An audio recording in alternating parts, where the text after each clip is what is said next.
सभी को मेरा प्रणाम। Welcome to online classes D1 Nalgonda. मेरा नाम श्रीमती अफरोज बेगम, स्कूल असिस्टेंट हिंदी, जिला परिषद पाठशाला नेरड़ा, चिटियाल मंडल, नलगोंडा में कार्यरत हूँ। चलिए बच्चों, आज हम लोग 10वीं कक्षा का 11वां पाठ जल ही जीवन है इसके बारे में जानकारी प्राप्त करेंगे। పిల్లలు మనం ఈరోజు 10వ తరగతి 11వ పాఠము జల్ ही जीवन है గురించి నేర్చుకుందాము। तो सभी लोग अपने अपने पाठ्य पुस्तक में पृष्ठ संख्या 60 निकालिए और यहाँ पर देखिए। इससे पहले मैं आपसे कुछ प्रश्न करना चाहती हूँ, उसके उत्तर दीजिए। ఫస్ట్ నేను కొన్ని క్వశ్చన్స్ అడుగుతాను, వాటికి సరైన సమాధానం చెప్పండి పిల్లలు। तो बताइए, చెప్పండి, हमें जीने के लिए क्या क्या ज़रूरी है? बोलिए बच्चों। हमें जीने के लिए वायु, जल और भोजन, ये 3 बहुत आवश्यक हैं। तो इन तीनों में भी बहुत बहुत ज़रूरी क्या है बताइए? जल। बिना जल के हम जीवित नहीं रह सकते। हम क्या, पूरी जीवराशि जितनी भी धरती पर सजीव राशि है, कुछ भी नहीं जीवित रह सकते। నీరు లేకుంటే సజీవులేవి కూడా జీవించలేవు। तो हमें क्या करना चाहिए फिर बताइए? हमें जल का क्या करना चाहिए? संरक्षण करना चाहिए। तो यहाँ पर देखिए, भूमि, हमारा ग्रह का नाम क्या है? भूमि। तो ये भूमि को हम नीला ग्रह कहते हैं, ब्लू प्लैनेट అని కూడా అంటారు। क्यों? क्योंकि 3/4 हिस्सा पानी से भरा हुआ है, पर इसमें 1% ही हमें पेयजल के रूप में, यानी पीने के पानी के रूप में हमें उपलब्ध है। 1% మాత్రమే మనకి మంచి నీరుగా లభిస్తుంది। మరి జనాభా పెరుగుతూ ఉంటే, यानी जनसंख्या बढ़ती जा रही है, तो इस जनसंख्या को हम पीने का पानी प्रबंध करने के लिए हमें पानी का संरक्षण करना बहुत ज़रूरी है। तो जल ही जीवन है, जल के बिना जग नहीं है, बिना जल जीवन ही नहीं है। और हम जल को नहीं बचाया तो इसका हल नहीं होगा। हमें जल का संरक्षण करना बहुत ज़रूरी है। तो इसके अनुसार हम जल के इम्पोर्टेंस को, यानी उसकी आवश्यकता को बताते हुए यहाँ पर लेखक श्री प्रकाश, जल ही जीवन है, इस पाठ के कहानी पाठ के लेखक कौन है? श्री प्रकाश है। श्री प्रकाश जी ने कहानी के रूप में जल ही जीवन है, इसका संरक्षण हमें कैसा करना है, इसके बारे में यहाँ पर बताया। तो पहले हम चलते हैं उन्मुखीकरण। उन्मुखीकरण देखिए बच्चों, यहाँ पर एक आपको विज्ञापन पत्र दिखाई दे रहा है। इस विज्ञापन पत्र में क्या है? कौन से समाचार पत्रिका का है? राइट, दैनिक भास्कर है। समाचार पत्रिका का नाम क्या है? दैनिक भास्कर। तो इस चित्र को देखिए। चित्र में एक पेड़ दिखाई दे रहा है और उसके बाजू क्या लिखा हुआ है? विज्ञापन के बारे में कुछ लिखा हुआ है। देखिए बच्चों, पढ़िए। एक पेड़ एक जिंदगी, అంటే ఒక చెట్టు ఒక జీవితము, 1 tree 1 life। तो पेड़ के बिना జీవన్ నాముమ్కిన్ है। చెట్లను మనం పెంచకుంటే మన జీవితాన్ని మనం ఊహించలేము। तो यहाँ पर कुछ प्रश्न दिए गए हैं, क्वेश्चंस చూడండి। पहला प्रश्न है, यह विज्ञापन किसके बारे में है? यह विज्ञापन किसके बारे में है? यहाँ देखिए, यह विज्ञापन किसके बारे में है? किसके बारे में बताइए? विज्ञापन पेड़ के बारे में है। विज्ञापन किसके बारे में? पेड़ के बारे में है। यहाँ पर लिखिए बच्चों आप लोग, पेड़ के बारे में, पेड़ के बारे में है। यह विज्ञापन किस समाचार पत्र का है? यह विज्ञापन किस समाचार पत्र का है? విజ్ఞాపన్ यानी పాంప్లెట్। మనకి డైలీ న్యూస్ పేపర్స్లో కొన్ని పాంప్లెట్స్ వస్తూ ఉంటాయి, విజ్ఞాపన పత్రాలు, అడ్వర్టైజ్మెంట్ అని అంటాం కదా అది।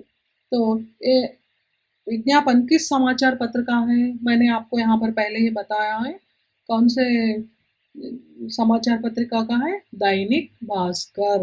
दैनिक भास्कर అని ఇక్కడ రాయండి। दैनिक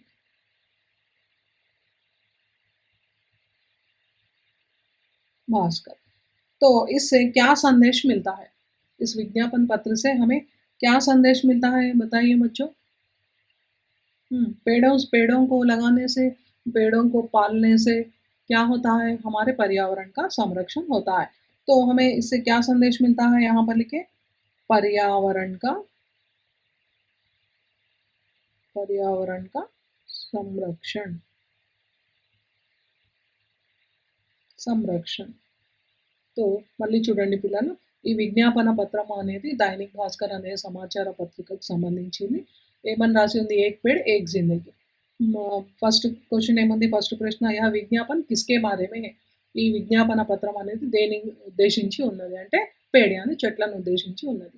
यह विज्ञापन पत्र किस समाचार पत्र का है? कौन से समाचार पत्रिका में इस विज्ञापन को छापा है? దైనిక్ భాస్కర్ అనే సమాచార పత్రికలో ఈ అడ్వర్టైజ్మెంట్ పేపర్ అనేది వచ్చింది.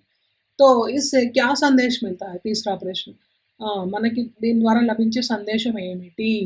तो पर्यावरण का संरक्षण करना, पर्यावरणाన్ని మనము కాపాడుకోవాలి. तो चलिए बच्चों, इस पाठ का मुख्य उद्देश्य मैंने आपको बताया है, ये कहानी विधा में है। उद्देश्य देखिए, जल हमारे जीवन का एक प्रमुख आधार है। पानी का हमें सही उपयोग करके इसे आने वाली पीढ़ियों के लिए बचाकर रखना चाहिए।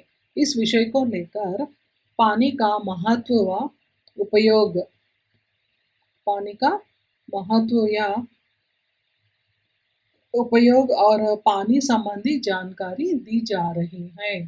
जल, जल का अर्थ क्या है? पर्याय शब्द बताइए बच्चों। जल नीటి के पर्याय पदाలు చెప్పండి పిల్లలు. हाँ, वारी, हाँ, पानी, नीर, ये सब इनके पर्याय शब्द हैं. तो जल हमारे जीवन का प्रमुख आधार है. మన జీవితానికి ప్రముఖమైన ముఖ్య ఆధారము क्या है? जल है. तो पानी का सही उपयोग करके इसे आगे आने वाली, అంటే మనకి ఇప్పుడు మన పూర్వీకులు ఏ విధంగా అయితే మనం జీవించడానికి ఒక మంచి पर्यावरणाన్ని, एक अच्छे पर्यावरण को, एक भूमि को हमें दिए हैं, एक स्वस्थ भूमि को हमें देकर गए हैं हमारे पूर्वजन. तो हमें क्या करना है? ఆనే వాली పీడియోं के लिए, ఆనే వాली అంటే ఫ్యూచర్‌లో, భవిష్యత్తులో వచ్చే జనరేషన్ కోసం, పీढ़ी అని మన తర్వాతి తరం వారికి మనము उनके लिए क्या करना है? बचा कर रखना. क्या बचा कर रखना है? पानी को, जल को बचा कर रखना चाहिए, ये हमारा कर्तव्य है. तो इस विषय को लेकर पानी का महत्व, వాటర్ యొక్క ఇంపార్టెన్స్, నీటి యొక్క ప్రాముఖ్యత, తర్వాత ఉపయోగము और పానీ సంబంధి జాన్కారీ, నీటి గురించి సమాచారాన్ని ఇందులో తెలియజేయడం అనేది జరిగింది. तो मुख्य उद्देश्य क्या है? इसके नीचे आप लोग रेखांकित कीजिए. पानी का महत्व, उपयोग और पानी संबंधी जानकारी इसमें दी जा रही है. तो चलिए बच्चों, आप विधा विशेष देखेंगे. विधा विशेष, आप लोगों को तो कहानी बहुत पसंद है. बच्चों को कहानी विधा में समझाएंगे तो अच्छा समझ जाते हैं और उसकी नीति का भी ग्रहण करते हैं और उस कहानी का उद्देश्य भी आपको बहुत जल्दी समझ में आता है.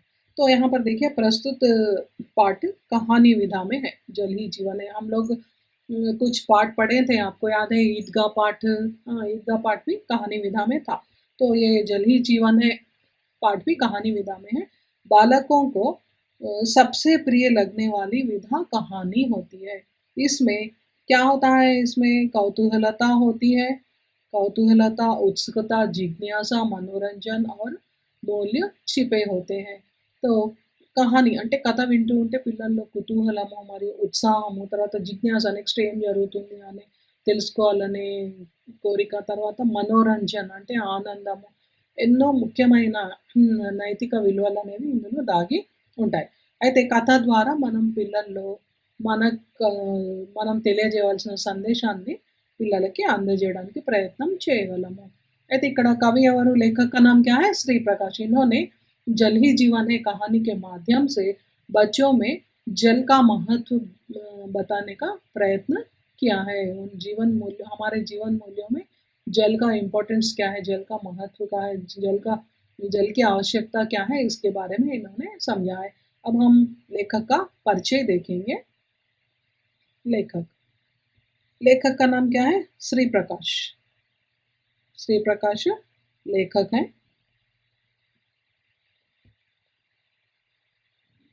श्री प्रकाश हिंदी के जाने माने लेखक हैं। तो इन्होंने विज्ञान विषय संबंधी ढेर सारे निबंध लिखे हैं। विज्ञान यानी సైన్స్ సంబంధించిన చాలా విషయాలు ఎన్నో ढेर सारे అంటే కోకొల్లలు అంటే చాలా निबंध के रूप में यानी వ్యాసం రూపంలో అందించారు. इनके निबंध విచారోత్తేజక్ हैं. విచారోత్తేజక్ అంటే ఆలోచనను కలిగించే విధంగా తన వ్యాసాల ద్వారా निबंध के द्वारा बच्चों में विचार को पैदा करने का इसमें कृत्य है यानी विचारोत्तेजक निबंध इन्होंने लिखे हैं। प्रस्तुत रचना संचार माध्यमों के लिए विज्ञान नामक पुस्तक से ली गई है। प्रस्तुत ఈ జల్ హీ జీవనే అనే కథ అనేది సంచార్ మాధ్యమం के लिए विज्ञान संचार అంటే ఏంటి? संचार का अर्थ बताइए बच्चों। సంచార్ అంటే మీడియా అంటూ ఉంటాం కదా మనం. ఇప్పుడు రేడియో అయినా, దూరదర్శన్ అయినా, ఫోన్ అయినా, ఇంటర్నెట్ ఇవన్నీ కూడా ఇందులో సంచార మాధ్యమాల్లో వస్తుంటాయి. వీటి ద్వారా సైన్స్ సంబంధించిన విషయాలను పిల్లలకు తెలియజేయడం. ఈ పుస్తకంలో జల్ హీ జీవనే అనే టాపిక్ అనేది ఉన్నది.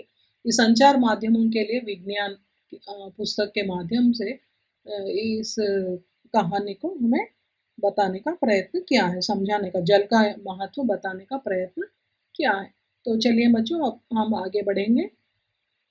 नेक्स्ट क्या है बच्चों, यहाँ पर देखिए इस पृष्ठ में नीचे कुछ दिया गया है। यहाँ देखिए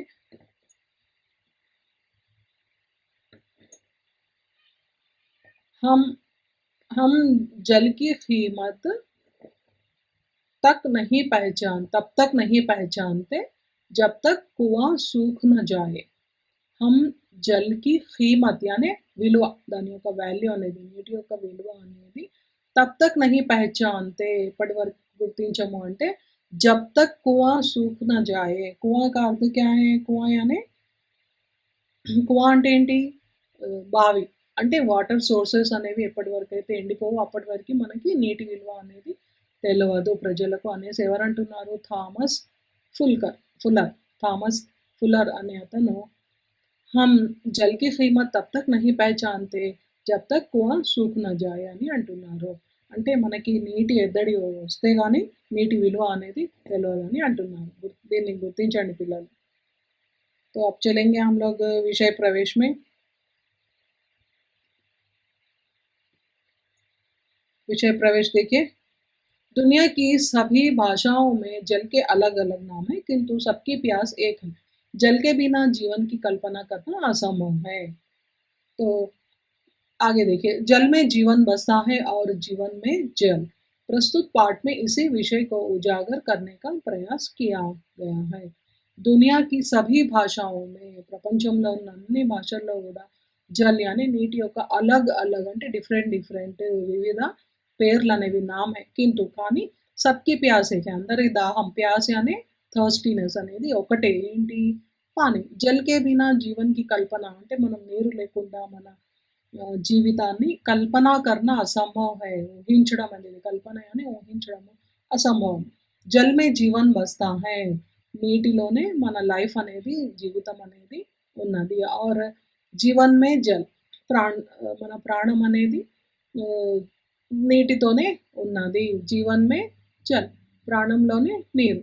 ప్రస్తుత పాఠ్ మే ఇసి విషయ కో ఉజాగర్ కర్నే, ప్రస్తుత పాఠంలో నీటి యొక్క ఆవశ్యకతను మెయిన్ పాయింట్గా ఉజాగర్ కర్నే కా ప్రయాస్ కియా గయా హై.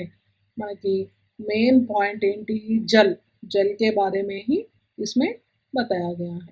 तो देखिए बच्चों, तो आपको एक कहानी के माध्यम में, कहानी के विधा में यह पाठ दिया गया है, आपको अच्छी तरह से समझ में आ जाएगा।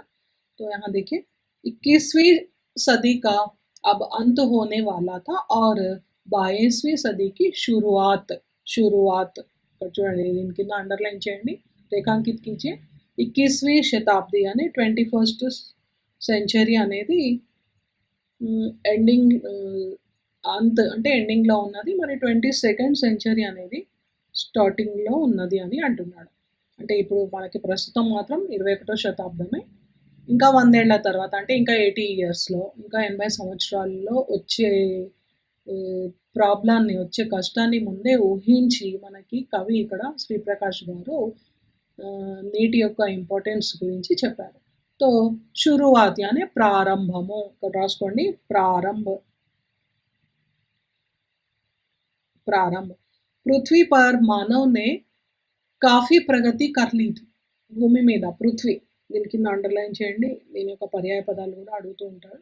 पृथ्वी पर मानव ने काफ़ी प्रगति, काफ़ी का अर्थ क्या है? पर्याप्त।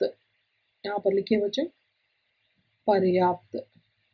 పర్యాప్త అంటే ఎంతో ప్రగతిని సాధించారు. 21st సెంచరీ ఎండింగ్‌లో ఉంది. 22nd సెంచరీ 22వ శతాబ్దం ప్రారంభంలో ఉంది. అయితే అప్పటికే మన భూమి మీద ప్రజలు భూవాసులు చాలా ప్రగతిని సాధించారు.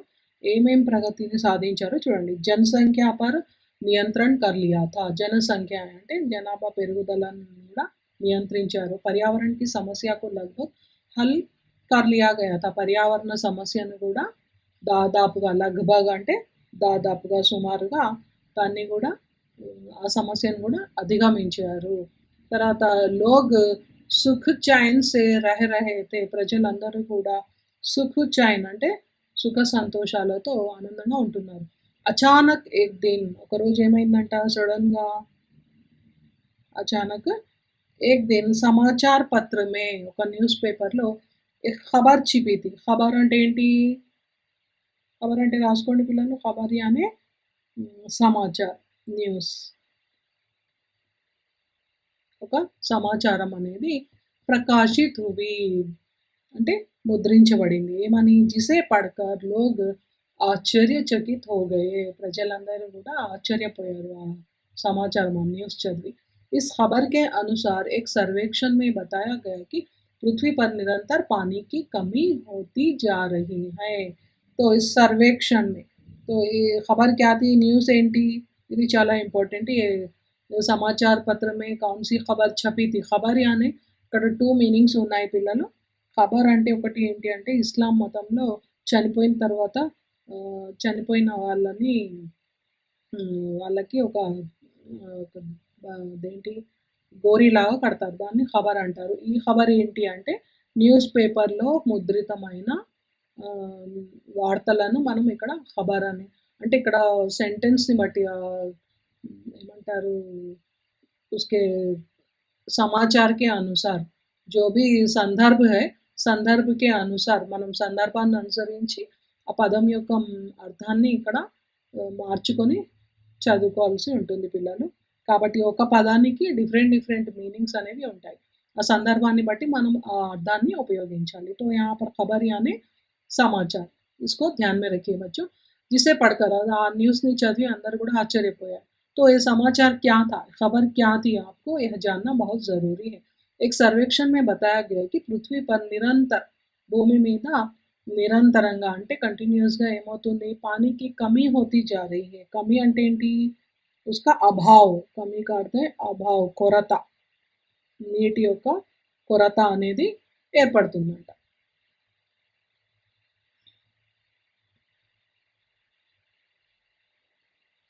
पानी की कमी होती जा रही है.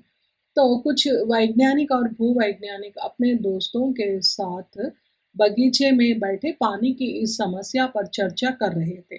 तो यहाँ पर देखिए बच्चों सर्वेक्षण इसका अर्थ मैंने आपको नहीं बताया.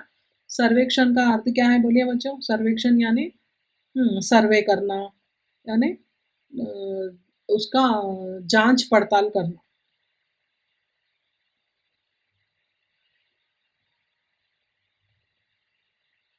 जांच पड़ताल करना इसको जांच पड़ताल के माध्यम से हमें पूरी जानकारी को प्राप्त करना అంటే మనము అన్ని కూలంకుషంగా పరిశోధన చేసి తెలుసుకోవడాన్ని సర్వేక్షణ సర్వే అని కూడా అంటారు. यहाँ पर कोष्टक में लिख लीजिए సర్వే అని కూడా అంటూ ఉంటారు ఇంకో అర్థము.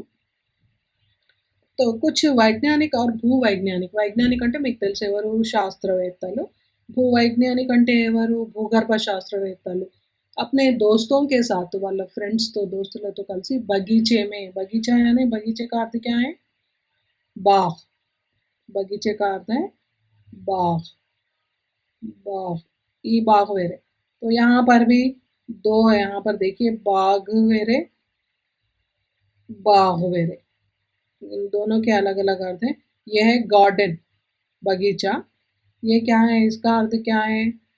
మనం పులిని बाग అని అంటూ ఉంటారు। तो ये दोनों के भिन्न भिन्न अर्थ हैं बच्चों। ये ये है, क्या है ये? पुली यानी शेर। शेर को हम बा, बाघ कहते हैं, పులి అని అంటూ ఉంటారు। तो ఇదేంటి? బాగ్, गार्डन।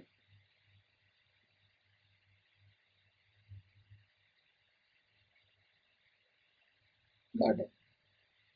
तो अपने अपने घर चले गए। यहाँ पर देखिए सभी लोग अपने अपने घर चले गए। अपने अपने आने थे रिपीटेड वर्ड, पुनरुक्ति शब्द आया है बच्चों। और वैज्ञानिक, वैज्ञानिक में भी आपको प्रत्यय क्या है पूछा जाएगा परीक्षा में। वैज्ञानिक में प्रत्यय क्या है? इक है। वो वैज्ञानिक में भी प्रत्यय क्या है? इक है। तो बगीचे, बगीचे ये क्या है? ये बहुवचन शब्द है। इसका एक वचन रूप है बगीचा। तो बगीचे का अर्थ क्या है? बाग यानी गार्डन।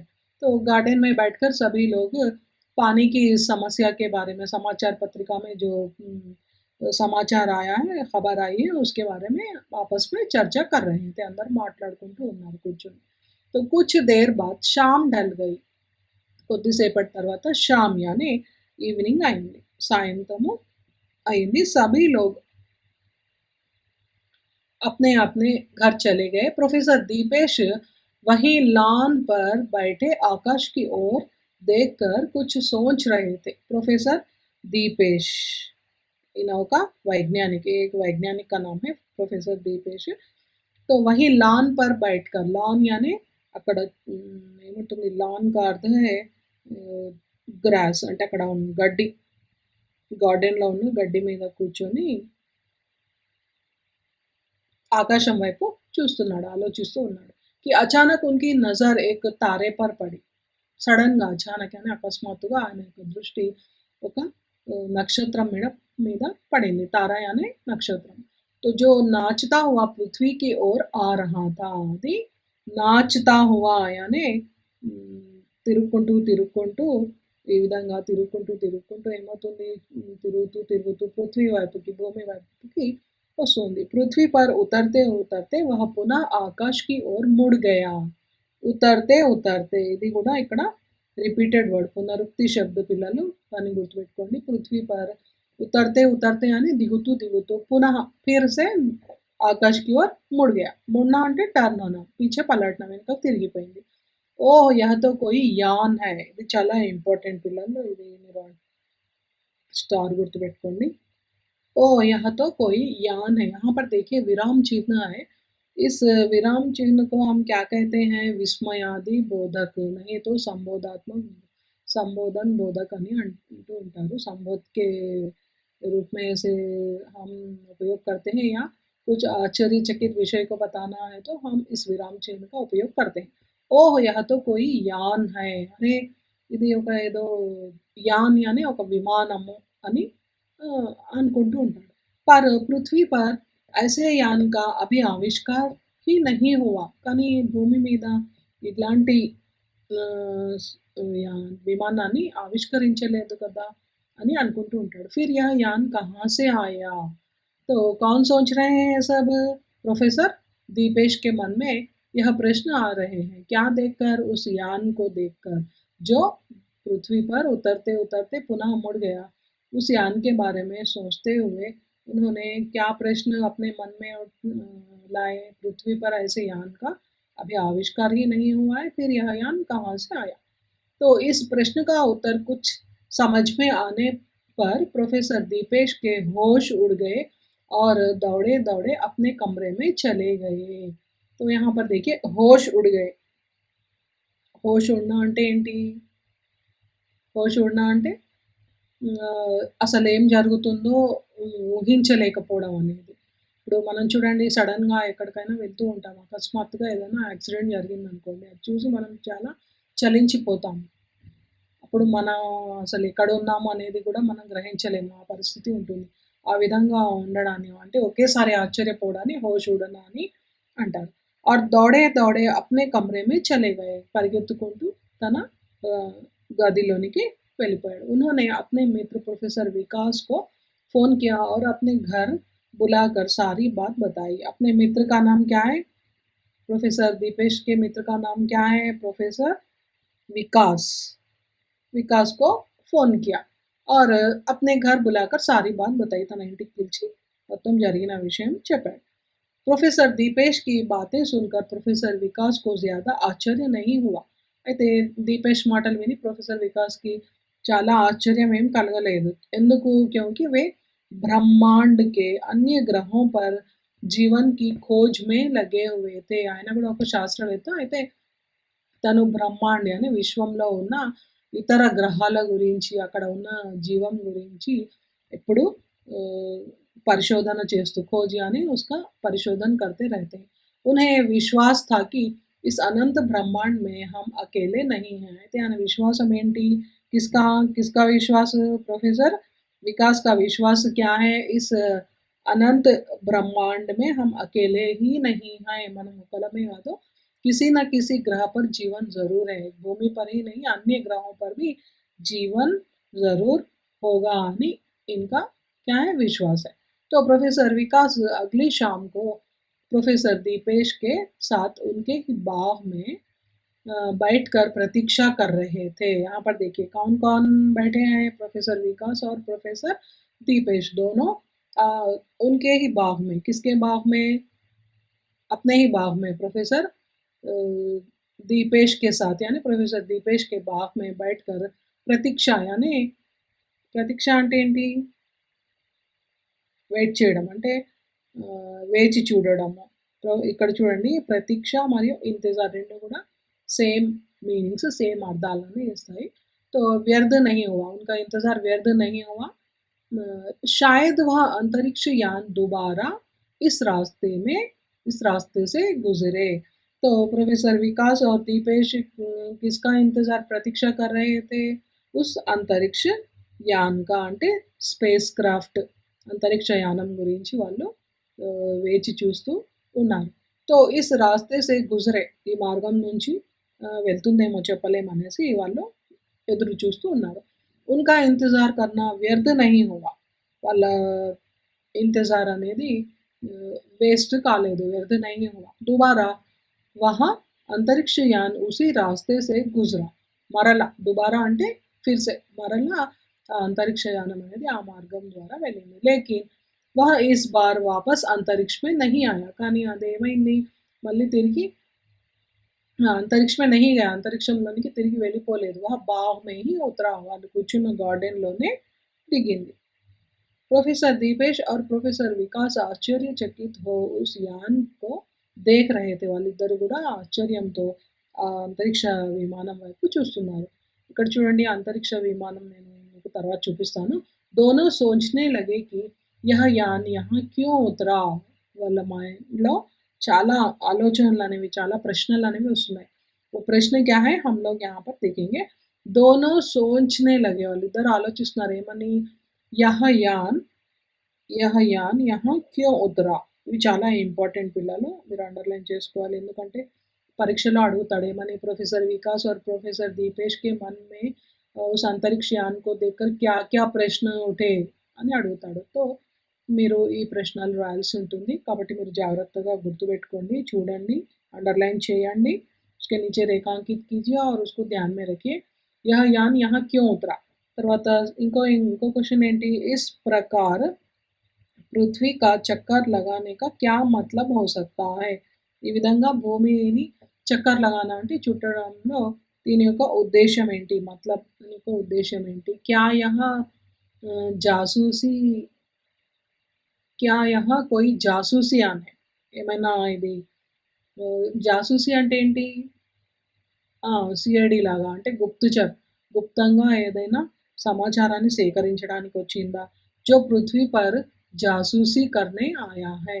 या पृथ्वी पर किसी हमले की తయారీ करने के लिए లేదా భూమి మీద దాడి చేయడానికి వచ్చిందా అనేసి వీళ్ళు ఆలోచిస్తున్నారు. तो क्या हम जैसे బుద్ధిజీవిयों का वे अपहरण करना चाहते हैं ఇంకా ఏంటి మనలాంటి తెలివైన వాళ్ళు బుద్ధిజీవి అంటే తెలివైన వాళ్ళు శాస్త్రవేత్తలు ఉన్నారు కదా వీళ్ళిద్దరు अपहరించడానికి వచ్చారా ऐसे कई प्रश्न उनके दिमाग में बिजली की भांति दौड़ रहे थे दिमाग అంటే ఏంటి వాళ్ళ మెదడులో బిజిలీ की भांति అంటే విద్యుత్ తీగలో ఏ విధంగా అయితే కరెంట్ పాస్ అవుతుందో ఆ విధంగా వాళ్ళ మైండ్‌లో రకరకాల ప్రశ్నలనేవి వస్తున్నాయి. తబీ ఉస్ అంతరిక్ష యాన్ కా దర్వాజా ఖులా. అప్పుడే వీళ్ళు ఆ విధంగా వాళ్ళ మైండ్‌లో ప్రశ్నలు వస్తున్నాయి. అప్పుడే ఆ అంతరిక్ష యానము తెరుచుకుంది. తలుపు తెరుచుకుంది దర్వాజా. और एक मानव आकृति बाहर आई जो हूबहू पृथ्वीवासियों जैसी थी. लेकिन आकार में बड़ी थी. అయితే ఆ అంతరిక్ష యానం నుంచి ఒక మానవ ఆకృతి అనేది బయటికి వచ్చింది. హూబహు అంటే same to same. Same to same జైసే కే తైసా. Same to same. హూబహు జైసే కే వైసా. సేమ్ అంటే మానవుల్లాగానే ఆ మానవాకృతి అనేది కనిపిస్తుంది. तो प्रोफेसर दीपेश और प्रोफेसर विकास उस अंतरिक्ष यात्री को देखकर आश्चर्यचकित हो गए कि अंतरिक्ष में अन्य ग्रहों पर भी हम पृथ्वीवासियों की भांति लोग हैं. दोनों ने इसकी कल्पना तो दूसरे ही रूप में की थी. तभी एक आवाज गूंजी. అయితే ప్రొఫెసర్ దీపేష్ మరియు ప్రొఫెసర్ వికాస్ అంతరిక్ష యాత్రికుల్ని వాళ్ళని చూసి వీళ్ళు ఆశ్చర్యపోయారు. तो अंतरिक्ष में अन्य ग्रहों पर भी అయితే అంతరిక్షంలో వేరే గ్రహాల మీద కూడా హమ్ పృథ్వీవాసియోంకి భాంతి మన పృథ్వీ మీద ఉన్న ప్రజల లాగానే మనుషుల వల్లనే ఉన్నారా అని దోనోనే ఇస్కి కల్పనతో दूसरे ही रूप में की थी వేరే విధంగా ఊహించారు అప్పుడు అక్కడ ఉన్న వాళ్ళని గ్రహాలు వేరే గ్రహాల్లో నివసించే వాళ్ళని తभी एक आवाज गूंजी ఈ విధంగా ఆలోచిస్తున్నారు అప్పుడే ఒక శబ్దం అనేది వినిపించింది. तो यहाँ पर देखिए मैं आपको अंतरिक्ष यान को बताऊंगी. देखिए ये है अंतरिक्ष यान. अंतरिक्ष यान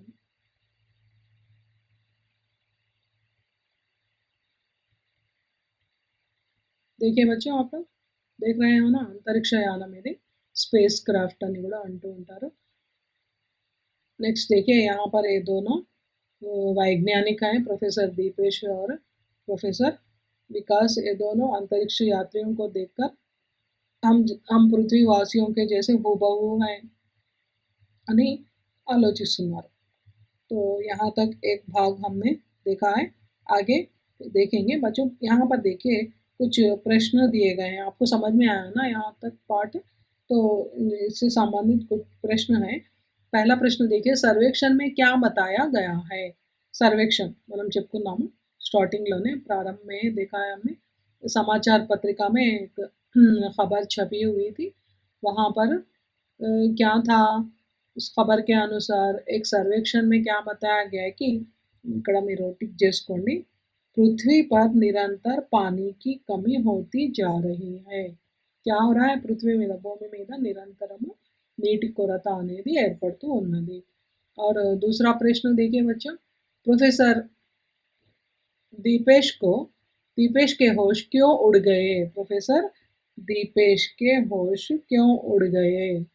प्रोफेसर दीपेश ఎందుకు ఆశ్చర్యపోయారు. क्यों उनके होश उड़ गए बताइए. यहाँ पर देखिए दूसरे अनुच्छेद में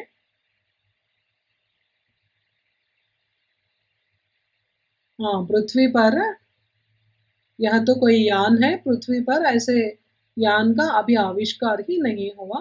फिर यह यान कहाँ से आया. इस प्रश्न का उत्तर कुछ समझ में आने पर प्रोफेसर दीपेश के होश उड़ गए. అయితే భూమి మీద ఇప్పటి వరకు ఇలాంటి అంతరిక్ష నౌకను మనం చూడలేదు. మరి ఇది ఎక్కడి నుంచి వచ్చింది అనేసి అతను ఆశ్చర్యపోయారు. तो आपको यहाँ पर रेखांकित कीजिए या टिक लगाइए. नंबर 2 दूसरा प्रश्न का उत्तर है. और तीसरा प्रश्न देखिए क्या है जासूसी यान से क्या तात्पर्य है. జాసూసి యాన్ అంటే ఏమని చెప్పాను జాసూసి అని డిటెక్టివ్ అంటే సమాచారాన్ని సేకరించడానికి గుప్తంగా జాసూసి అంటే గుప్తంగా ఎవరికీ తెలవకుండా మన సమాచారాన్ని ఇతరులు సేకరించడాన్ని జాసూసి కర్మ అని అంటారు. మరి జాసూసి ఆన్ అంటే ఏంటి? అంటే గుప్తంగా ఎవరికీ తెలియకుండా ఒక విమానంలో వచ్చేసి వీళ్ళు భూమి మీద ఉన్న అయితే జలరాశి ఉందో దాని గురించి వీళ్ళు खोज करना है यानी తెలుసుకొని ఆ జలరాశిని సేకరించడానికి ప్రయత్నం చేశారు. तो यहाँ पर इस पार्ट में जासूसी यान का तात्पर्य क्या है? गुप्त विधा में आकर पानी को लेकर जाना अन्य ग्रह पर। तो यहाँ पर एक पार्ट फर्स्ट पार्ट हो गया बच्चों, पहला भाग हमने पढ़ा। आगे का नेक्स्ट दूसरे का पार्ट में यानी दूसरे सत्र में हम आगे के पार्ट के बारे में पढ़ेंगे। अच्छा बच्चों, धन्यवाद। आगे दूसरे सत्र में फिर से मिलेंगे, ठीक है।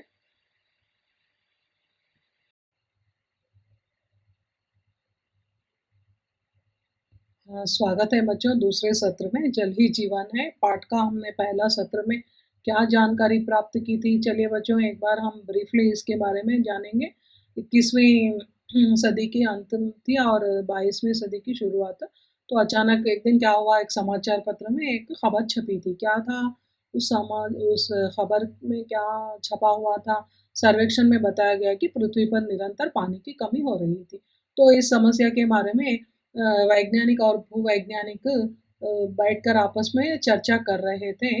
तो अचानक क्या हुआ, प्रोफेसर दीपेश को आकाश में एक यान यानी अंतरिक्ष यान दिखाई दिया और वह पृथ्वी पर उतरते उतरते पुनः मुड़ गया। तो तभी उसको देखकर प्रोफेसर दीपेश के होश उड़ गए। तो उन्होंने भागते भागते अपने मित्र कौन बताइए बच्चों? हाँ, प्रोफेसर विकास को फ़ोन किया और उसने जो विषय देखा उसको बताया। तो प्रोफेसर विकास इसको उसके बारे में उन्होंने ज़्यादा आश्चर्य नहीं हुए क्योंकि वे ब्रह्मांड के अन्य ग्रहों पर भी जीवन है इसके खोज में लगे थे। तो उनका विश्वास क्या था, अन्य अनंत ग्रहों पर भी हम जैसे लोग रहते हैं, तो इसमें आश्चर्य होने की बात कुछ भी नहीं है, ऐसा कहा उन्होंने। तो किसी न किसी ग्रह पर जीवन ज़रूर होगा ना, इसके बारे में आप क्यों परेशान हो रहे हो, ऐसा दीपेश प्रोफेसर विकास ने दीपेश से कहा।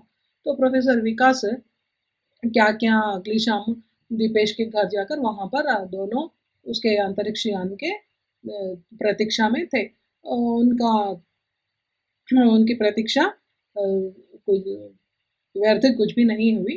क्या हुआ, एक आधे घंटे में कुछ ही समय के बाद वहाँ पर एक अंतरिक्ष यान उतरा बाग में और वो उसमें से एक मानव आकृत बाहर आया और उसको देखकर दोनों के होश उड़ गए। दोनों आश्चर्यचकित हो गए क्योंकि उनके मन में कुछ प्रश्न भी उठे। क्या-क्या प्रश्न थे? यह यान क्यों उतरा?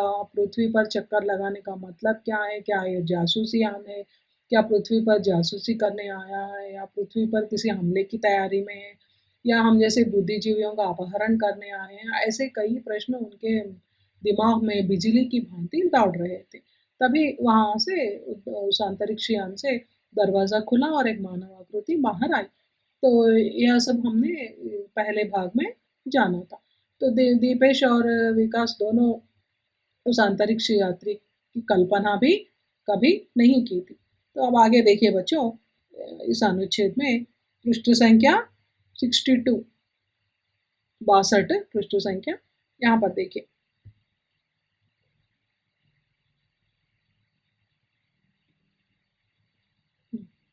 हेलो हम लोग, यहाँ देखिए, हेलो हम लोग इस ग्रह से एक प्रकाश वर्ष दूर से एक ग्रह के वासी हैं లేమంటున్నారు हेलो हम हेलो అనేది ఇక్కడ विदेश विदेशज शब्द आया है, ये अंग्रेजी शब्द है। यहाँ देखिए ऐसे शब्दों को पाठ के अंत में भाषा की बात में पूछा जाएगा విదేశ శబ్ద పహచాని అనేసి हम लोग అయితే ఆ మానవ ఆకృతి ఏమంటుంది, మేము ఇక్కడ మీ గ్రహానికి అంటే భూమి గ్రహం నుంచి ప్రకాశ్ వర్షం ఒక కాంతి సంవత్సరము దూరంలో ఉన్నాము నివసిస్తున్నామని అంటారు. हम लोग यहाँ एक मिशन के तहत आए हैं। मिशन के तहत, तहत అంటే ఏంటి? ఆధీన్. తహత్ అంటే ఆధీన్. ఒక మిషన్ అంటే ఒక ప్రణాళిక ఉందంట. ఏంటి ఆ ప్రణాళిక? उस आवाज़ आवाज़ को सुन प्रोफ़ेसर दीपेश और प्रोफ़ेसर विकास के आश्चर्य की सीमा नहीं रही. क्योंकि उसकी आवाज़ भी हमारी ही तरह थी. చూడండి పిల్లలు. ఇప్పుడు సౌండ్ వాళ్ళు మాట్లాడే మాటలు విని వాళ్ళు ఆశ్చర్యపోయారట. వాళ్ళ ఆశ్చర్యానికి సీమ నహీ థీ అని హద్దు లేదు. ఎందుకు? వాళ్ళ వాయిస్ వాళ్ళు మాట్లాడే విధానం గూడా సేమ్ हमारे मानव जैसे ही बात कर रहे थे. तो दोनों आश्चर्य हो गए. मिशन कैसा मिशन? ఇక్కడ చూడండి. మిషన్ कैसा मिशन అని ఆశ్చర్యపోయారు. క్వెషన్ ఏసారు. क्या तुम्हारे और साथी भी हैं? ఇంకా మీ ఫ్రెండ్స్ ఎవరైనా ఉన్నారా? दोनों ने एक साथ उस अंतरिक्ष यात्री से पूछा. ఇద్దరు కూడా ప్రొఫెసర్ దీపేష్ మరియు ప్రొఫెసర్ వికాస్ ఇద్దరు కూడా ఆ అంతరిక్ష యాత్రికులతో అడిగారు. ఇంకా మీ ఫ్రెండ్స్ ఎవరైనా ఉన్నారా అని. ఇక్కడ మనకి పాఠ్య పుస్తకంలో కూడా अंतरिक्ष यात्री के चित्र दिखाए गए हैं. यहाँ पर देखिए. तो ये दोनों ने प्रोफेसर दीपेश और प्रोफेसर विकास इन अंतरिक्ष यात्रियों से प्रश्न किए. क्या कहकर प्रश्न किए? क्या आपके अन्य दोस्त भी हैं क्या? तुम्हारे और साथी यानी दोस्त. साथी का अर्थ क्या है? दोस्त. ఇక్కడ రాసుకోండి. साथी यानी दोस्त. दोनों ने एक साथ ఒకేసారి ఇద్దరు అంతరిక్ష యాత్రికులను అడిగారు. हाँ, मेरे कई साथी इस संपूर्ण नीले ग्रह पर फैले थे. नीले ग्रह, नीला ग्रह देने अंटारू. बताइए बच्चों. हाँ, भूमि, पृथ्वी को हम नीला ग्रह कहते हैं. क्यों? क्योंकि 3/4 हिस्सा మూడొంతులు మన భూమి మొత్తం వాటర్‌తో విస్తరించి ఉంది, ఆక్రమించి ఉంది కాబట్టి, నిండి ఉంది కాబట్టి నీటితో మన భూమిని नीला ग्रह అని కూడా ब्लू प्लैनेट అని కూడా అంటూ ఉంటారు. तो अब हमारा मिशन पूरा हो चुका है. इसलिए अब हम अपने ग्रह पर वापस जा रहे हैं. మా మిషన్, మా ప్లాన్ అనేది కంప్లీట్ అయింది. మేము తిరిగి మా గ్రహానికి వెళ్ళిపోతున్నాము అని వాళ్ళు అంటున్నారు. లేకిన్ తుమ్హారా మిషన్ క్యా హై? ఏమని అడుగుతున్నారు? మీ మిషన్ ఏంటి? लेकिन तुम्हारा मिशन क्या है? कहीं तुम पृथ्वी पर तबाही तो नहीं मचाना चाहते हो? तबाही అంటే ఏంది? నాష్. ఇక్కడ రాసుకోండి. తబాహి का अर्थ है నాష్ यानी వినాష్. ఏదైనా వినాశనం చేయడానికి వచ్చారా? कहीं तुम इस पर अधिकार करना तो नहीं चाहते? లేకుంటే మీ అధికారాన్ని భూవాసుల మీద అధికారం చెలాయించడానికి వచ్చారా? प्रोफेसर दीपेश ने विकास ने पूछा. कौन पूछा? प्रोफेसर विकास. क्या पूछा? तुम्हारा मिशन क्या है? पृथ्वी पर तबाही तो नहीं मचाना चाहते हो या तुम्हारा अधिकार करना तो नहीं चाहते? ऐसे प्रश्न विकास ने किया. नहीं, हम यहाँ तबाही मचाने या अधिकार करने नहीं आए हैं. हम तो आपकी उस विशाल जलराशि की कुछ मात्रा अपने ग्रह पर ले जाने के लिए आए थे. జలరాశి అంటే జలరాశులు. మన భూభాగం మీద ఉన్న జలరాశిని, నీటిని తీసుకువెళ్ళడానికి వచ్చాము అనేసి అంటారు. प्रोफेसर दीपेश और प्रोफेसर विकास को यह समझते देर नहीं लगी कि पृथ्वी का जल स्तर एकाएक क्यों कम हो गया है. ప్రొఫెసర్ దీపేష్ మరియు వికాస్‌కి అర్థం చేసుకోవడంలో ఆలస్యం ఏం కాలేదు. ఎందుకంటే అంతకుముందు న్యూస్ పేపర్‌లో సమాచార్ పత్రిక में कुछ खबर आई थी ना. ఏం న్యూస్ వచ్చింది పిల్లలు? మీకు గుర్తుంది కదా? పృథ్వీ పర్ दिन ब दिन जल की कमी होती जा रही है. జల్ స్తర్ ఏకాఏక్ అంటే సడెన్‌గా. ఏకాఏక్ అంటే ఏంటి? అకస్మాత్తుగా. సడన్, అచానక్. అచానక్ क्यों कम हो गया है? कम అంటే చెప్పాను ఏమని? कमी, अभाव. तो लेकिन क्यों ले जा रहे हो यहाँ से यह जल? అయితే వీళ్ళు అడుగుతున్నారు ఏమని? यह जल क्यों ले जा रहे हो? నీరు ఎందుకు తీసుకెళ్తున్నారు మీరు? तुम्हें मालूम है कि हम बिना जल के जीवित नहीं रह सकते. మీకు తెలుసు కదా నీళ్లు లేకుంటే ఎవరు జీవించలేరు అని. మరి ఎందుకు తీసుకెళ్తున్నారు అని. ఇక్కడ చూడండి ఈ పేజ్‌లో మనకి ఒక మంచి మాట ఇవ్వబడింది. ఏమని అంటే సమస్య ఉత్పन्न होने से पहले सचेत रहना బుద్ధిమాని హై. సమస్య అంటే సమస్య ఉత్పన్నం అవ్వడానికి ముందే మనము అలర్ట్‌గా, జాగ్రత్తగా ఉండడమే బుద్ధిమాని.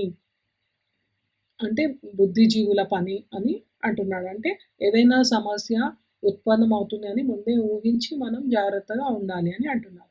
तो यहाँ पर देखिए వీళ్ళేమంటున్నారు मालूम है इसलिए हम इसकी सिर्फ थोड़ी-सी मात्रा अपने ग्रह पर ले जा रहे हैं ఏమంటున్నారు? మాకు తెలుసు నీటి కొరత ఏర్పడతది అని. కాబట్టి మేము సిర్ఫ్ థోడీ-సి అంటే కొద్ది శాతం మాత్రమే మా గ్రహానికి తీసుకెళ్తున్నామని అంటున్నారు. हमारे ग्रह के जल में एक विशेष प्रकार के विषाणुओं के मिल जाने के कारण वह जहरीला हो गया మరి ఎందుకు తీసుకువెళ్లారు కారణం ఏంటి इसका कारण क्या है यहाँ पर बता रहे हैं देखिए एक विशेष प्रकार के विषाणुओं అంటే ఏంటి कुछ विष फैलाने वाले जीव यानी बैक्टीरिया जैसे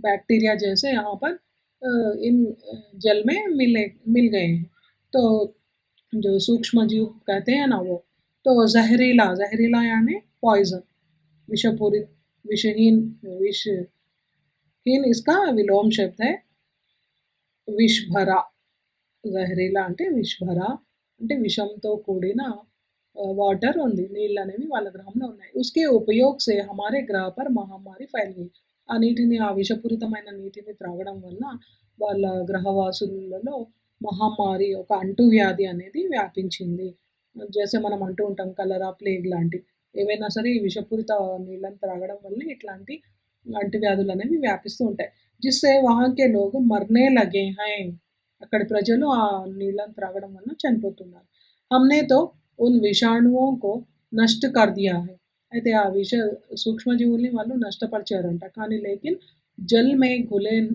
जहर को अभी तक पहचान नहीं पाए हैं కానీ నీటిలో కరిగిన घुले हुए అంటే ఏంటి నీటిలో కరిగిన घुले అంటే కరిగిన డిజాల్వ్ అయిన విషాన్ని వీళ్ళు గుర్తించలేకపోతున్నారు जल को विषहीन बनाने में समय लगेगा మరి నీటిని విషరహితం చేయాలంటే కొంచెం సమయం పడుతుంది पानी के अभाव में हमारे लोग मर रहे थे నీటి కొరత వలన కమి అభావ్ అంటే కమి నీటి కొరత వలన ప్రజలు చనిపోతున్నారు अपने अस्तित्व के लिए हमने निर्णय लिया कि हम जल्द से जल्द अन्य किसी ग्रह की खोज कर वहाँ का पानी अपने ग्रह पर ले जाएंगे तो उन्होंने क्या कहा अपने अस्तित्व అంటే వాళ్ళ మనుగడని కాపాడుకోవడం కోసం వాళ్ళు నిర్ణయించుకున్నారు ఏమని జల్ద్ సే జల్ద్ అంటే ఎంత తొందర అయితే అంత తొందరగా వేరే గ్రహంలో నీటిని మనము కనుగొని మన గ్రహవాసులను కాపాడుకోవాలి అనేసి अपने ग्रह के लोगों को जीवन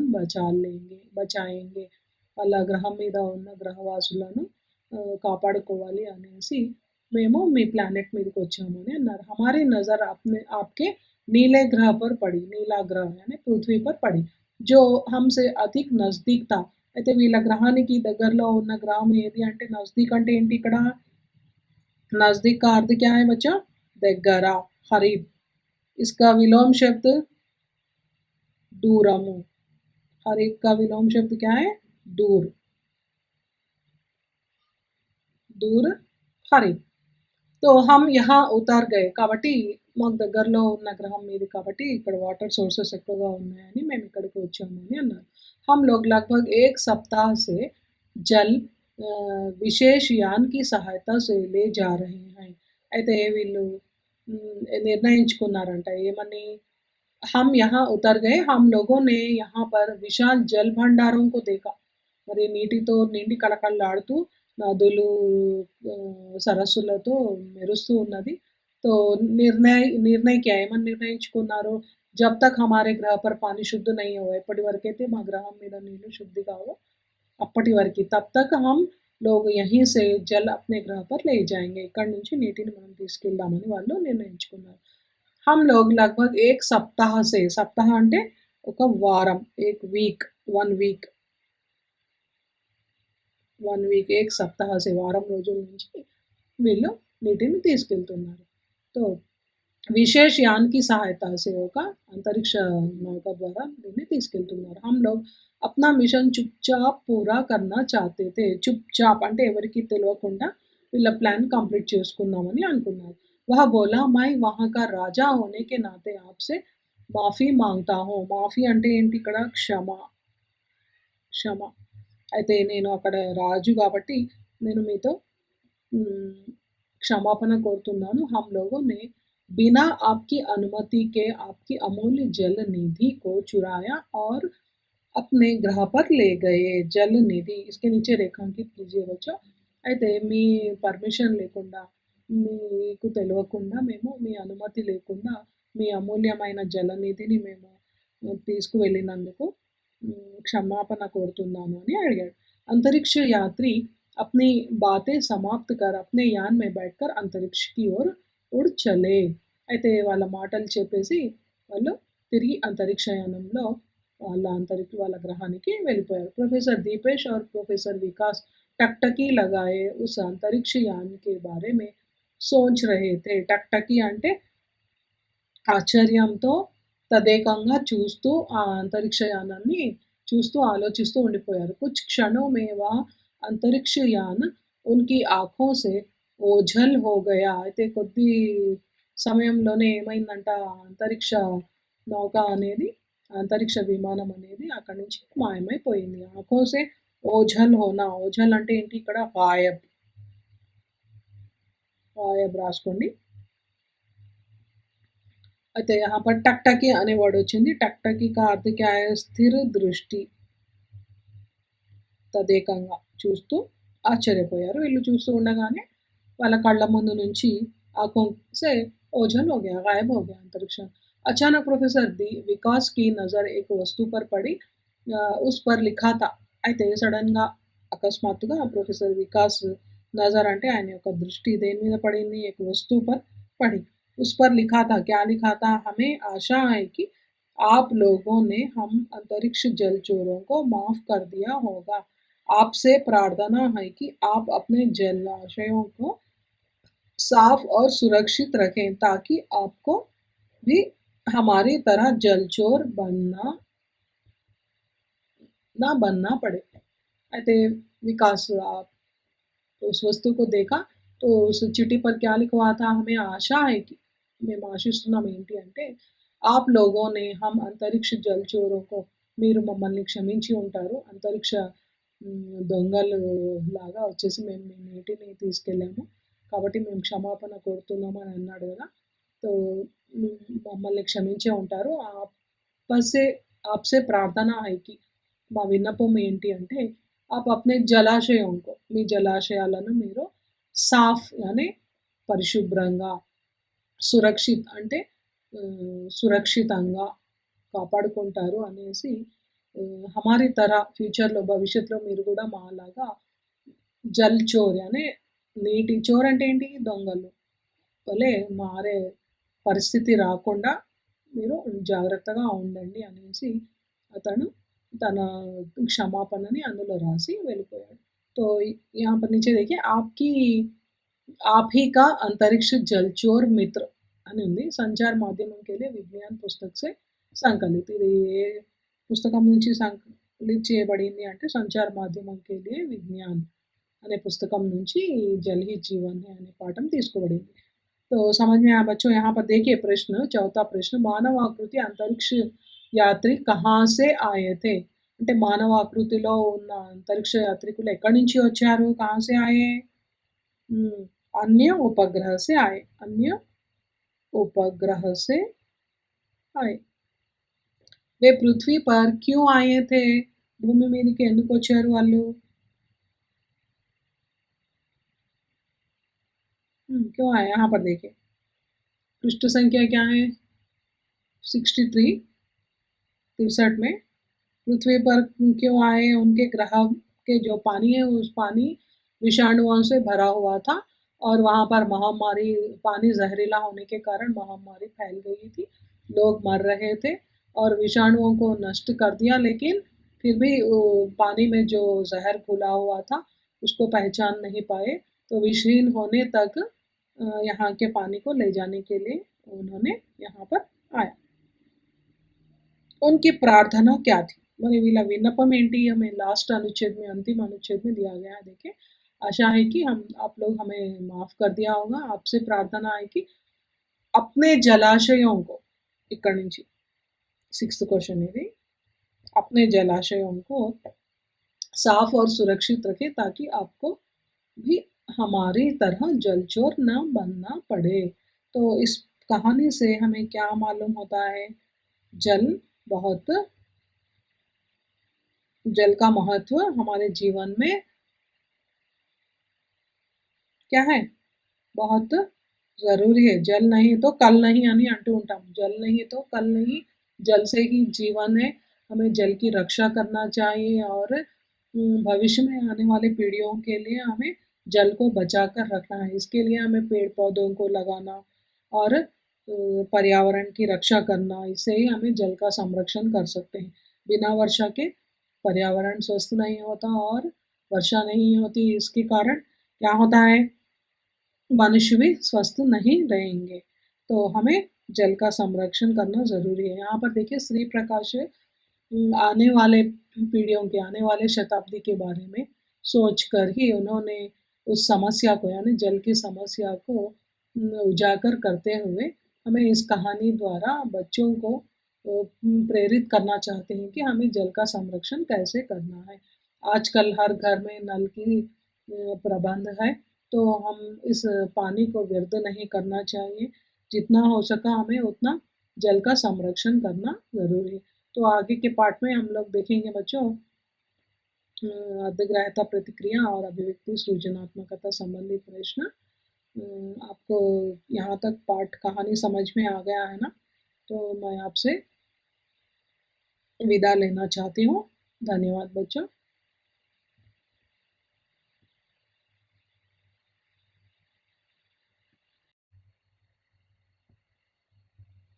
तो स्वागत है बच्चों, आज हम लोग जल ही जीवन पाठ के अर्धग्राह्यता प्रतिक्रिया और अभिव्यक्ति सृजनात्मकता भाषा की बात संबंधित प्रश्नों के बारे में चर्चा करेंगे और आप और मैं आपको समझा दूंगी।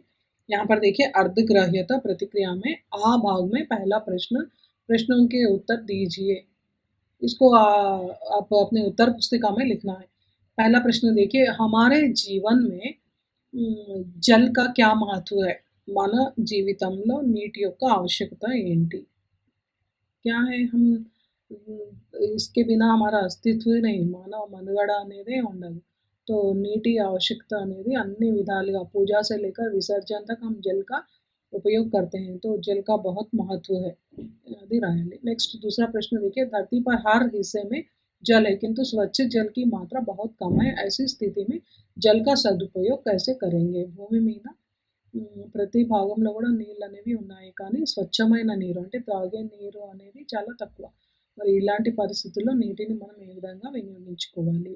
तो हम जो पानी ఏదైతే నీటిని మనము ఇంట్లో ట్యాప్ ద్వారా, నల్లా ద్వారా సేకరిస్తున్నామో దాన్ని వీలైనంత జాగ్రత్తగా వాడుకోవడానికి, కాపాడుకోవడానికి ప్రయత్నం చేయాలి. हमें नल के पानी को यानी स्वच्छ जल को जितना ఉపయోగ करना है उतना ही करेंगे. సాధ్యమైనంత నీటిని మనం ఉపయోగించాలి.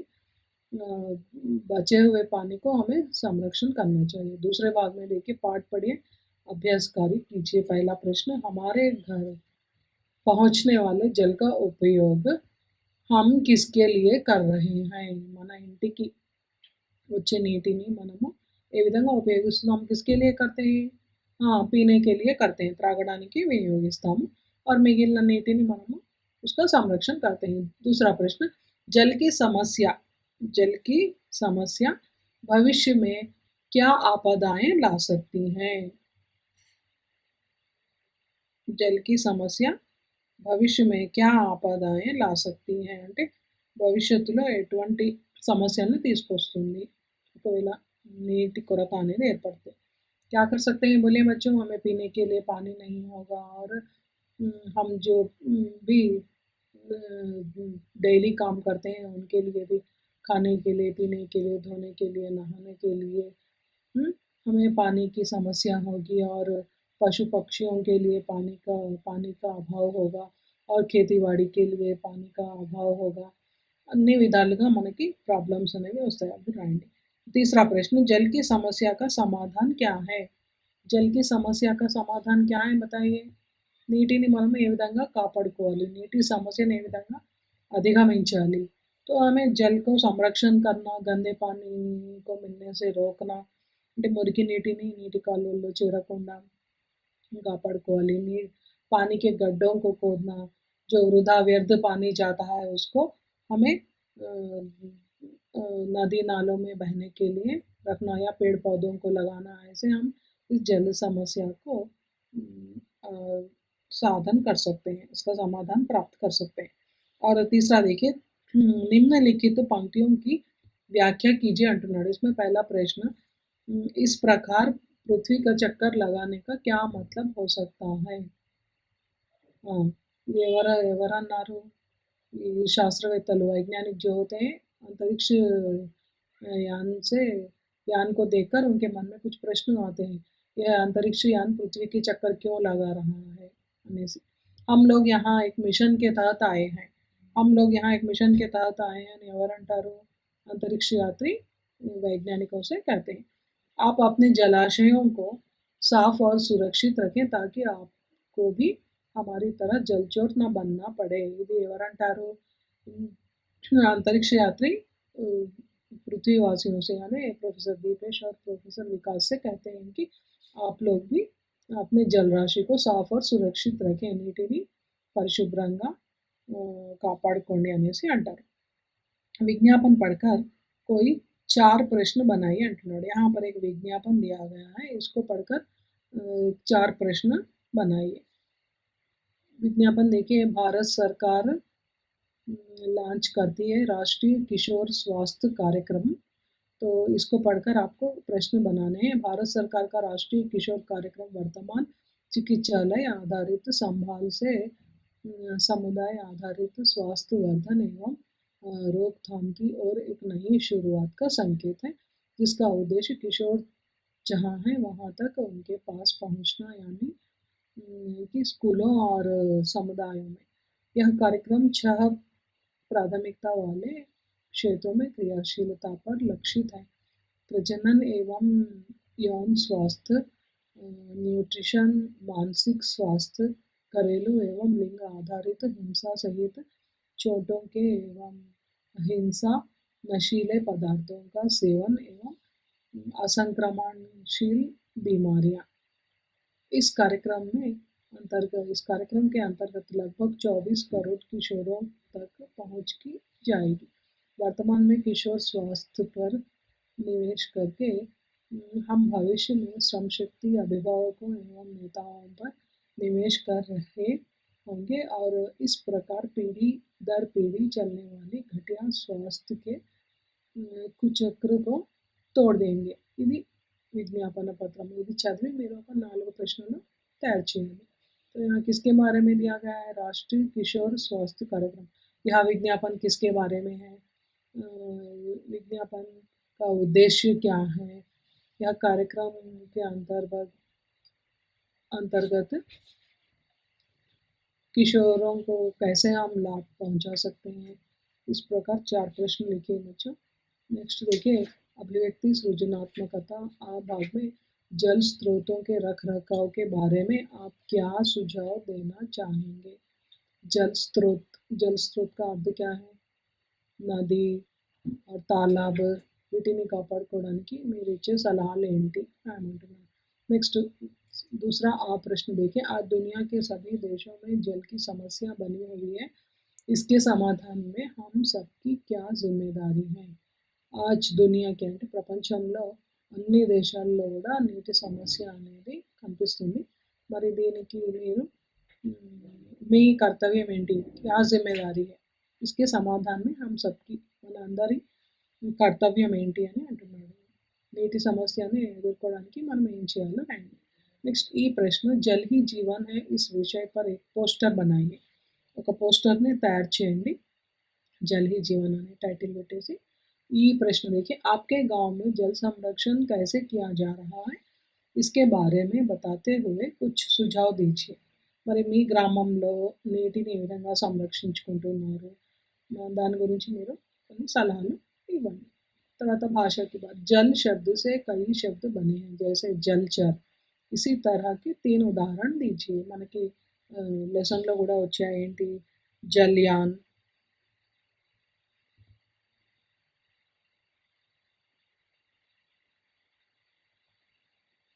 जलयान, जल निधि,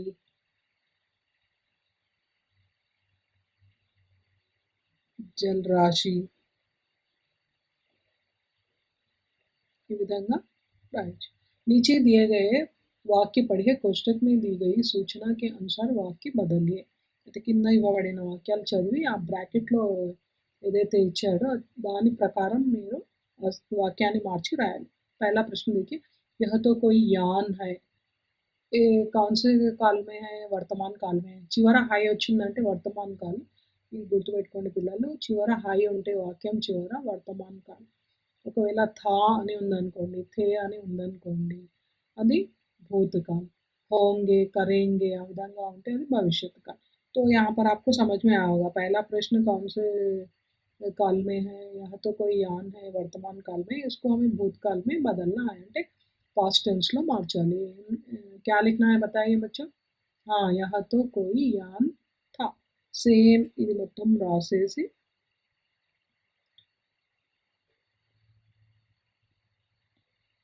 यह तो कोई यान था. मेरे कई साथी इस संपूर्ण నీలే గ్రహ पर ఫైలే थे. ఇది ఇక్కడ మార్చాలి మొత్తం కంప్లీట్ ఇదే రాసేసి मेरे कई साथी इस संपूर्ण नीले ग्रह पर भविष्य काल में రాయమన్నాడు కాబట్టి ఫైలేంగే ఫైలేంగే అని రాస్తే సరిపోతుంది. पानी के अभाव में हमारे लोग मर रहे थे, ये भूतकाल में है. दूसरा वाक्य भी भूतकाल में है, उसको हम भविष्य काल में लिखे थे. अब तीसरा वाक्य भी भूतकाल में, इसको वर्तमान काल में लिखना है. तो वर्तमान यानी प्रेजेंट टेंस లో మార్చాలి. అంటే పానీకి అభావమే హమారే లోగ్ మర్ రహే హై రాస్తే సరిపోతుంది. ఇక్కడ ప్లూరల్ వచ్చింది కాబట్టి హై వస్తుంది, బహువచన రూపం కాబట్టి ఇది. और चौथा देखिए, हम लोग अपना मिशन चुपचाप पूरा करना चाहते थे. ये भूतकाल में है, थे వచ్చింది కాబట్టి భూతకాల. तो इसको भविष्य काल में बदलना है. हम लोग अपना मिशन चुपचाप पूरा करना चाहेंगे. ఇది దీని బదులు ఇక్కడ ఏం రాయాలి, చాహెంగే కంప్లీట్ అదే రాసేసి చివరికి చాహెంగే అని రాస్తే हम लोग अपना मिशन चुपचाप पूरा करना चाहेंगे ऐसा लिखा तो भविष्य काल में हो जाएगा. नेक्स्ट तीसरा देखिए, नीचे दिया गया उदाहरण पढ़िए, उसके अनुसार एक वाक्य बनाइए. उदाहरण देखिए, पृथ्वी पर मानव ने काफी प्रगति कर ली थी. ये उत्तर है तो इसको प्रश्न रूप में बदलना है. पृथ्वी पर किसने काफी प्रगति कर ली थी. यहाँ पर इसको हम प्रश्न रूप में बदलने पर कौन से शब्द का उपयोग किया, किसने.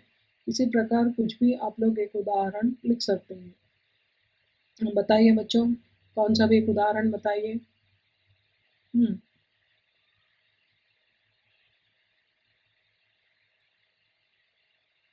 मनुष्य मनुष्य पानी के बिना मनुष्य पानी के बिना जीवित नहीं रह सकते.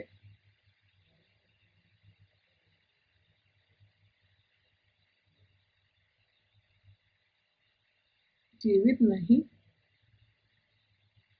रहेंगे आनंदी. ఇది ఒక सेंटेंस, एक वाक्य. तो इसको प्रश्न रूप में बदलने पर क्या होगा, बोलिए बच्चों. मनुष्य पानी के बिना जीवित नहीं रहेगा. तो पानी यहाँ पर बहुत ఇంపార్టెంట్ వర్డ్ है. तो పానీకి బదులుగా మనం క్వశ్చన్ రూపంలో అడిగినప్పుడు ఏమొస్తుంది అక్కడ, మనుష్య కిస్కే బినా, ఏది లేకుంటే, కిస్కే బినా జీవిత్ నహి रहेंगे. మనుషులు ఏది లేకుంటే వాళ్ళు జీవించలేరు అంటే నీళ్లు లేకుంటే. సో यहाँ पर ऐसे लिखना है. किसने, किससे, ఇవన్నీ కూడా క్వశ్చన్ ట్యాగ్స్. किसने, क्या, कितने, कौन, कैसे. ఈ విధంగా प्रश्न रूपంలో అడిగినప్పుడు हम जब प्रश्न करते हैं तो ऐसे शब्द का उपयोग करते हैं. किसके बिना,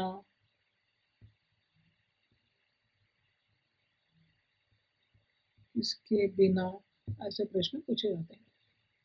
तो अर्थ के आधार पर वाक्य पहचाने। हमने रचना के आधार पर वाक्य 3 प्रकार के होते हैं। अब यहाँ पर देखिए अर्थ के आधार पर वाक्य 8 प्रकार के हैं। तो आपको 9वीं कक्षा में ही आप लोग वाक्यों के बारे में पढ़ा था। अर्थ के आधार पर फुटबॉल पार्ट में आपको शायद याद है या नहीं है, मैं आपको याद दिला दूँगी। फुटबॉल पार्ट में हम लोग पढ़े थे अर्थ के आधार पर क्या-क्या थे, विस्मयादि बोधक, संदेहार्थक, आश्चर्यबोधक, प्रश्नार्थक ऐसे वाक्य पढ़े थे। तो यहाँ उसके इस वाक्य को पढ़कर आपको उस अर्थ के आधार पर वाक्य को पहचानना है। पहला वाक्य देखिए, ओह! यह तो कोई यान था। ये कौन सा वाक्य है बताइए बच्चों? ఓహ్! అని వచ్చింది. అంటే ఓహ్! అంటే అక్కడ ఒక విరామ చిహ్నం కనిపిస్తుంది. क्या है विराम चिन्ह ये?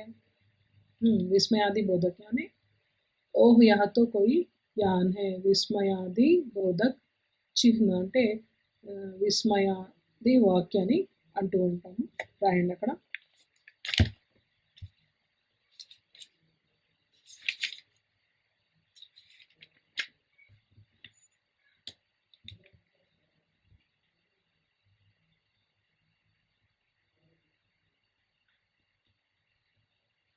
విస్మయాది బోధక్ वाक्य विस्मयादि बोधक वाक्य। नेक्स्ट दूसरा देखिए यह यान कहाँ से आया? यहाँ पर आपको प्रश्न चिन्ह दिखाई दे रहा है ना? तो प्रश्नार्थक वाक्य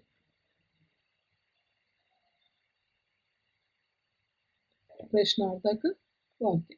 और तीसरा देखिए दोनों में एक साथ उस अंतरिक्ष यात्री से पूछा इधर కూడా ఒకేసారి ఆ అంతరిక్ష యాత్రికుని అడిగారు तो ये कौन से विधा में विधानार्थक विधानार्थक वाक्य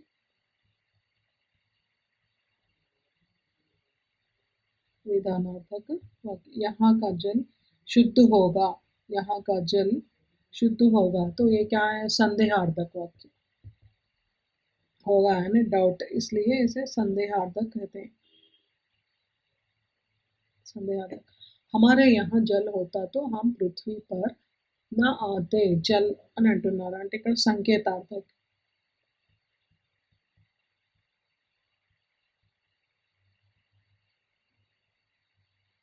संकेत जल के बारे में है तो हमें शुद्ध जल चाहिए ये कौन सा वाक्य है हमें शुद्ध जल चाहिए అనేది इच्छार्थक वाक्य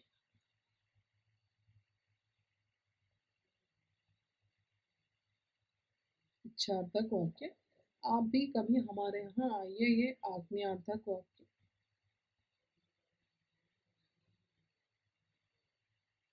नेक्स्ट लास्ट 8वां नदी नालों में कचरा बहाना मना है ये कौन सा है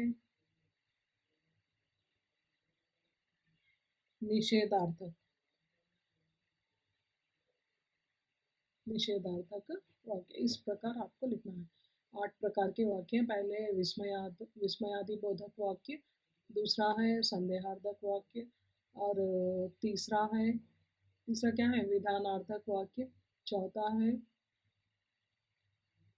फिर से देखिए पहला है विस्मयादि बोधक वाक्य दूसरा है प्रश्नार्थक वाक्य तीसरा है विधानार्थक वाक्य चौथा है संदेहार्थक वाक्य पांचवा है हमारे यहाँ जल होता तो हम पृथ्वी पर न आते అంటే संकेतार्थक छठा क्या है हमें शुद्ध जल चाहिए इच्छार्थक वाक्य है आप भी हम कभी हमारे यहाँ आइए आज्ञार्थक वाक्य अंतिम है निषेधार्थक वाक्य नेक्स्ट लास्ट देखिए परियोजना कार्य जल संरक्षण संबंधी जानकारी का संकलन कर కక్ష में ప్రస్తుత कीजिए నీటి సంరక్షణ సంబంధించి సమాచారాన్ని సేకరించి మీరు మీ తరగతి గదిలో దాన్ని ప్రస్తుత దాన్ని మీరు వివరించాలి అయితే మీరు నీటి సంరక్షణ గురించి సమాచారాన్ని సేకరించండి మీ ప్రాజెక్ట్ వర్క్ నోట్స్లో రాసి మీ తరగతి ఉపాధ్యాయులకు